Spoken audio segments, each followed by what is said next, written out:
Hi, my name is Agata. Welcome in Agata's Cottage. Today is my video for Friday Sews. Friday Sews was organized by Jen from Today in Jen's Sewing Room. Under this hashtag, sewing vloggers from around the world are chatting every Friday about their makes, about their plans, about their life. And it's like having a cup of tea with a friend. I do love watching Friday Sews. I actually started my day watching Beck from What Beck Sews. Her Friday Sews video is great. I highly recommend. So I will try to keep it quick because my voice is still not fully back and I'm still a bit chesty, so I don't want to cough too much. Last week I got some fabrics, so I will show what I have. I know I said I won't be buying anymore, but there were exceptions. So I have this print on jersey already in my stash. It's fabric from Ecobee, and both Alice and I love it, and we both want to have something made in it. But I only had a meter, so I decided while it's on a sale, because Ecobee has a very good sale now, I will get more. So I got 1.5 meters, and I have enough to make something for both Alice and me. And I got some solid jerseys. So I got the mustard and I got royal blue. I just need them for color blocking and stuff like that. I got a stripy jersey in like a light gray color. Gray is not necessarily in my color palette, but I do love it and I don't mind wearing it, and I'm planning to make galaxy tea in it. I got some ribbings that I didn't have in my stash and I need them for upcoming projects. I got a dusty pink French terry for jumper for Alice, and I got this, it's called deep denim, also French terry, also for Alice. I'm planning to make trousers for her, like a jogger type of trousers that will be pretending they are jeans, just with the top stitching on the sides and pockets and stuff like that.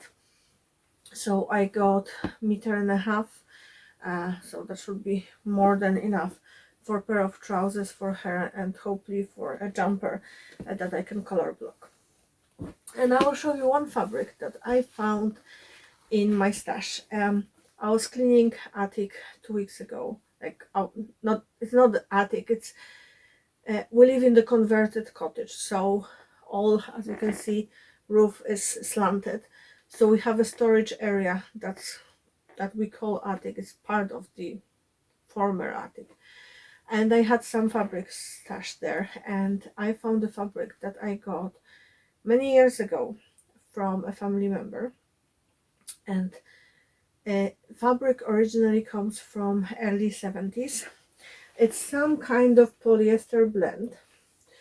I love it. It's very unusual. It has good drape, but it also has some structure to it. I have around 3 meters. It's relatively narrow, so I'm not entirely sure what to make with it. But if you have any suggestions, please let me know, because I would love to have it made up in something, maybe a shirt dress or something like that. So if you have any pattern suggestions, please let me know. I made few things over last 2 weeks. So first is this jumper that I'm wearing. Sorry. So a self-drafted jumper. French terry is from Ecobee. I finished the neckline with the binding that's actually similarly done to what you do with the woven bindings on tops. A little narrow elastic in cuffs and band, white band here. It actually helps to hide some stuff, and it has pockets. They are inseam pockets, and I was bothered a bit because they keep coming off. So like not off, they were like dragging under the band, so I attached the side seam, the seam of the pocket, I'm not sure if you can see, to the seam of the band, just with 2 tack stitches by hand, and it works fine. And I made the skirt. You probably can see it fully. So it's in pleated fabric I had for a few years in my stash. It's weird fabric. So selvage is actually on the bottom of my skirt. It's a knit fabric, as you can see. I'm not entirely sure if I like the length of it. It's mid-calf. I might shorten it a bit. I'm normally knee-length kind of girl, but I'm trying new styling things and see how it works. So I haven't decided yet. I'm wearing it with my Dr. Martens Rose boots. Kris doesn't like the look whatsoever. He said it just looks awful. But if he could, I would wear very skinny jeans all the time, so it's not gonna happen. And I made a hoodie for Kris. So it's one of the hoodies that I was planning to make for Christmas for him. You know, with us being sick, it took a while. I'll pop the picture of the hoodie on the screen. Kris hasn't tried it on yet. Like, he did try it when I was making it, when I wanted to make sure that the length and everything is fine. He didn't try it on when it was fully finished. So I used Chill Tee and Hoodie by Ellie and Mac as a base. Originally this pattern is color blocked, but I just did the plain front. So basically what I did, I lay all the pattern pieces on the wrapping paper and just excluded seam allowance that's normally used for the attaching the bodice pieces together, and I traced it around, and that's how I created my own version. By the way, for doing stuff like that, wrapping paper is the best thing ever. And usually after Christmas you can get like 4 rolls for €1 or something and they last long and they don't rip that easy. So it has long sleeve, cuffs, big kangaroo pocket, and I did the scuba type hood. So I self-drafted scuba type hood. I used the original hood and just extended the lines. Then I double checked the measurement around the neck opening with whatever was coming from the hoodie and like from the hood part, and I adjusted it. If you are interested in knowing how to do it on any hood, let me know. I can do a little tutorial. It won't be anytime soon because things like that do take time, but I can put it on my to-do list. I did kangaroo pocket for the whole width of the hoodie because Kris likes to carry stuff in his pockets, so this way pocket is secure both on the side seam and on the bottom, so he shouldn't get it destroyed easy. And I finished with little leather label. I think I got that one from So in Nace. If I can, I will find them online somewhere and I will leave the link below. Oh, and I made myself a hat. I haven't worn it yet because I haven't been out really.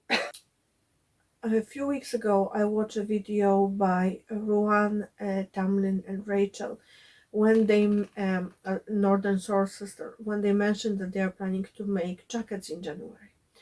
And I realized I need to make a jacket for Alice for kind of in between the seasons, plus the soft shell jacket for late spring, because you never know with spring here in Ireland and you do need the jacket.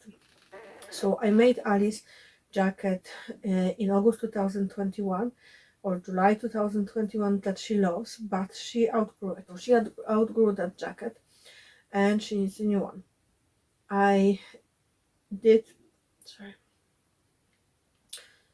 We went shopping in November looking for a jacket, because it's a lot of work to do jacket, and I thought, I might see what's available, maybe we'll find something for her. We liked jackets from Trespass, from Regatta, outdoorsy thingies, because with Irish weather it's something that, it's practical. And we couldn't find anything that would fit her, like on the sizes that she's now. So Alice is 10.5, but she's almost 150 centimeters tall. So majority of jackets for her age are for someone who is almost 10 centimeters shorter than she is. So jackets for older kids are relatively baggy, and on top of that they all have short sleeves. So in act of desperation we tried XS jacket from the woman range, but it's just a matter of bodice wasn't like, no, it was like she drowned in it.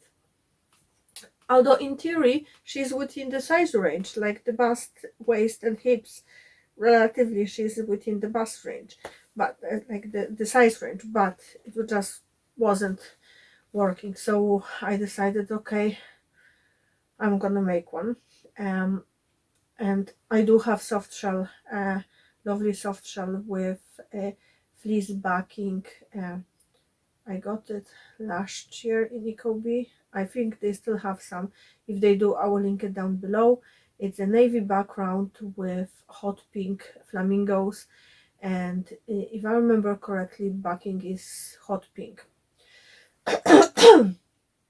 Sorry. And I got some hot pink as well for color blocking. I have pattern in mind from October magazine. They do have relatively large range of sizes, so the size goes up to 170 centimeters for the height. So I'm sure we can grade something that would be appropriate for her. However, in the meantime, I was going through my unfinished project pile, and I do have a good few things that I got stuck on something and got annoyed, or I ran out of thread, or there was another problem that I just couldn't figure it out, put it away and completely forgot. And I found this. So like now it's almost fully done, but 3 days ago it was just pattern pieces and hood and hood lining attached to each other that I spent ages unpicking. Anyway, I started doing this jacket shortly after I made first soft shell jacket for Alice.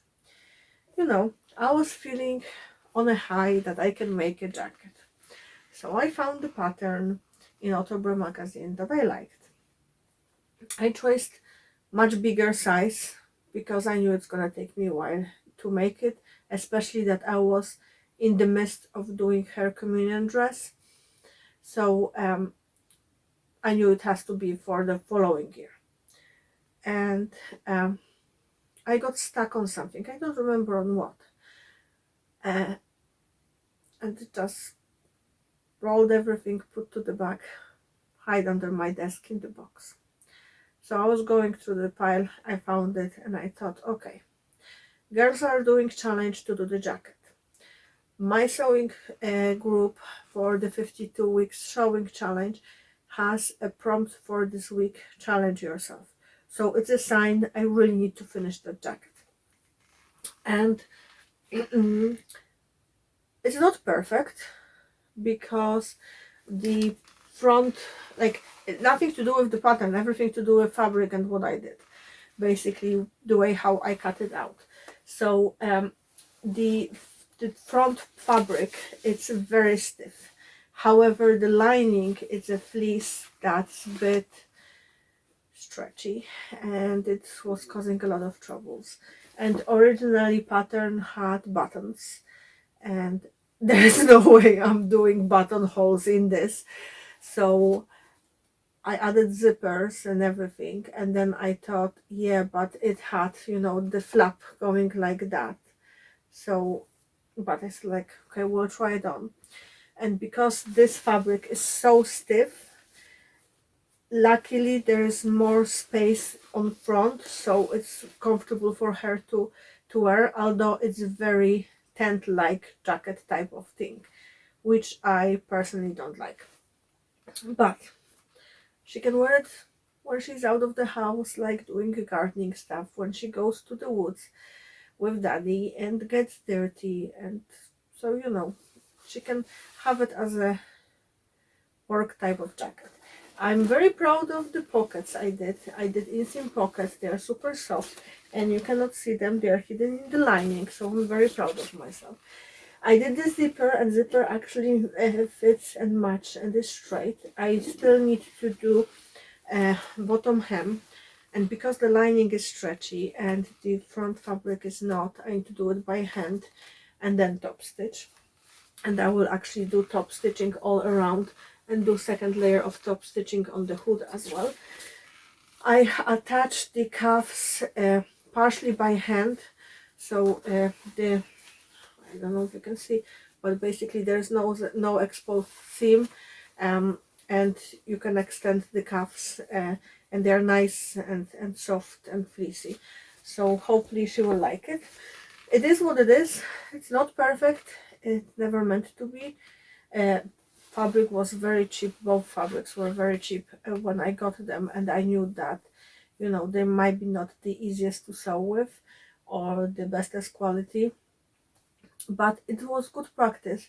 And personally, I'm not a big fan of zippers, and especially zippers around the hood, but it was nice to practice on something that I really didn't care if it didn't work out. You know, just in case if it didn't work out, I will turn it into something else.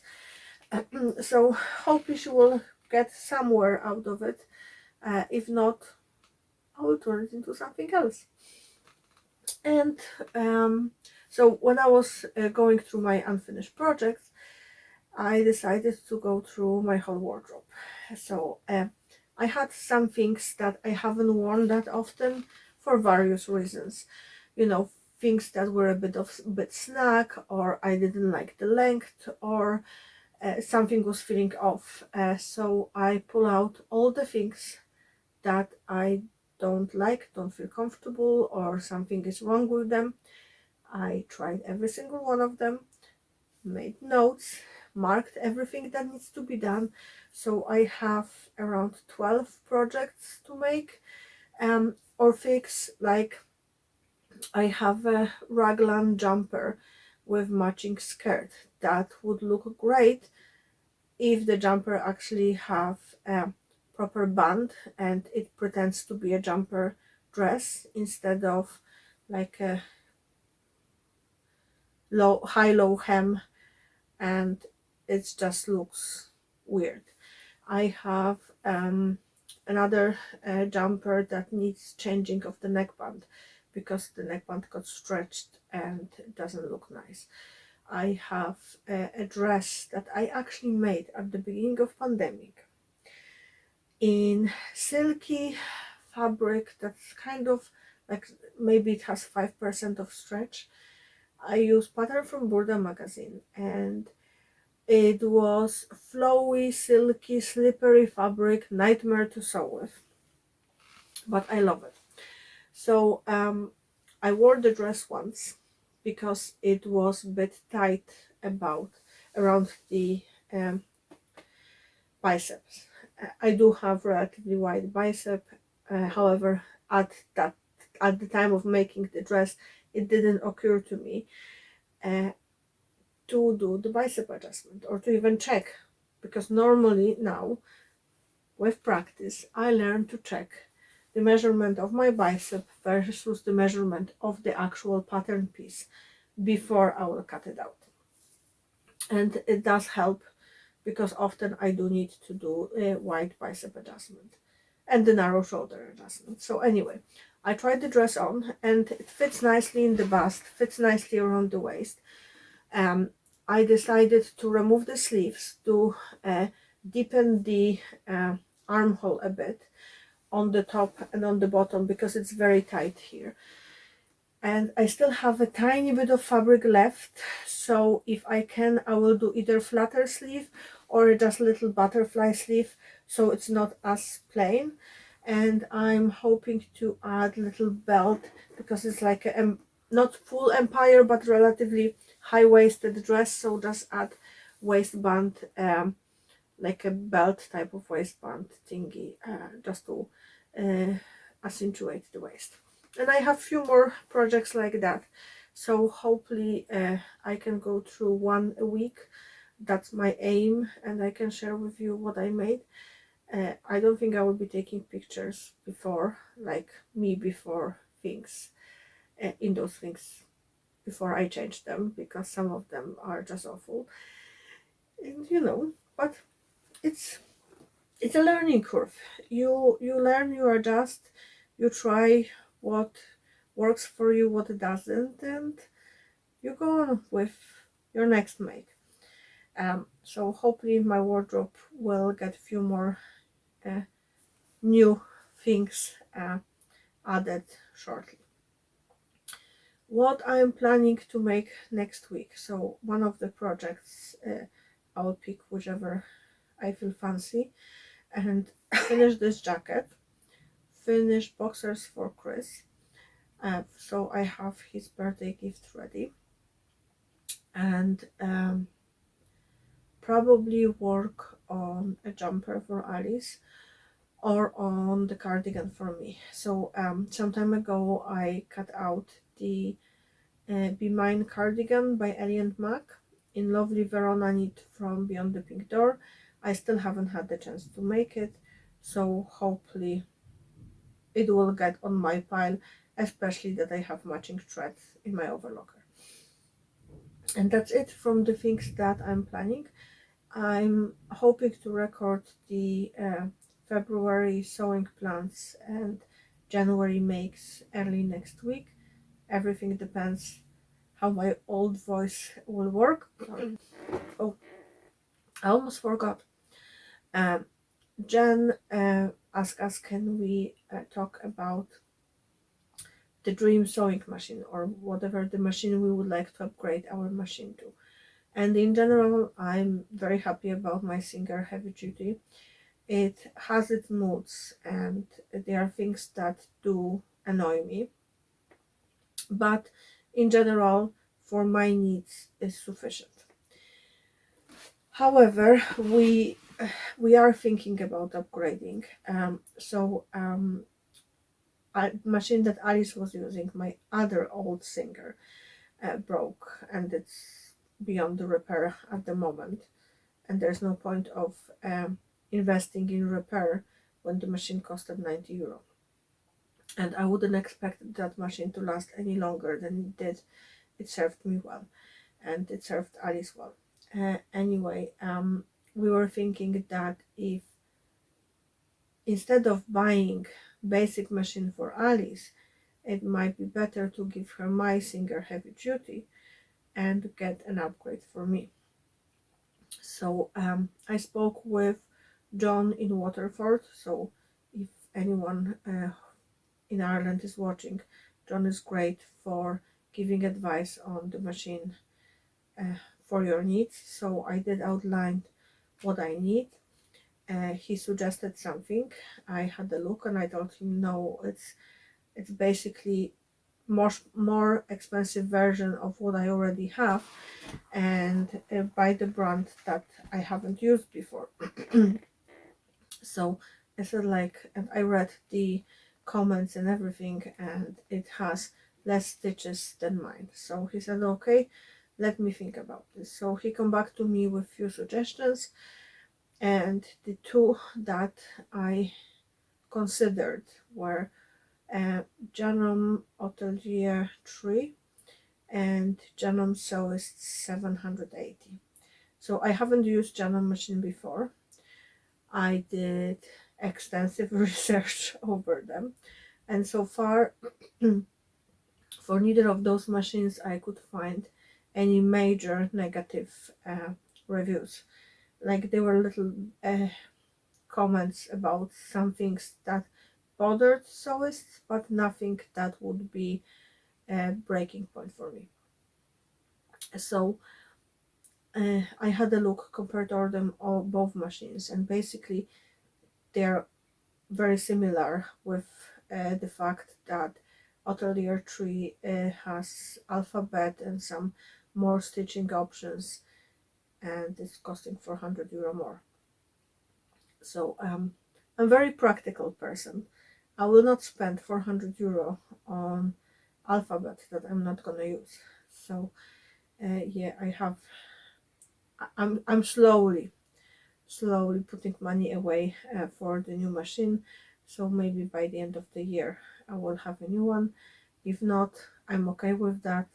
My Singer is working fine, so I don't feel a need to change it unless it will break. Then it's a different story, and then I will adjust what I'm getting to my needs and my financial responsibilities. I'm not into fancy machines, and I know that there are machines with so many bells and whistles. That's the only thing that you require basically, is just to put the fabric, and machine is sewing itself. But I don't mind doing some things by hand. The one thing that I did miss uh, last summer was option of not using the foot pedal. When my foot was hurt, it would be great help if I could actually still sew and not use my foot. And there are days, especially when the weather is changing, where I can really feel that foot. But quoting my mom, that comes with age, child. Anyway, that's all for today. I hope you enjoy my video. Please give it a thumbs up and subscribe if you haven't done so yet. Oh, and big thank you. I reached 300 subscribers by my birthday. Actually, it was like quarter to midnight, and day before my birthday, and I got 300 subscribers. So thank you very much, guys. It made my day, and I really appreciate that.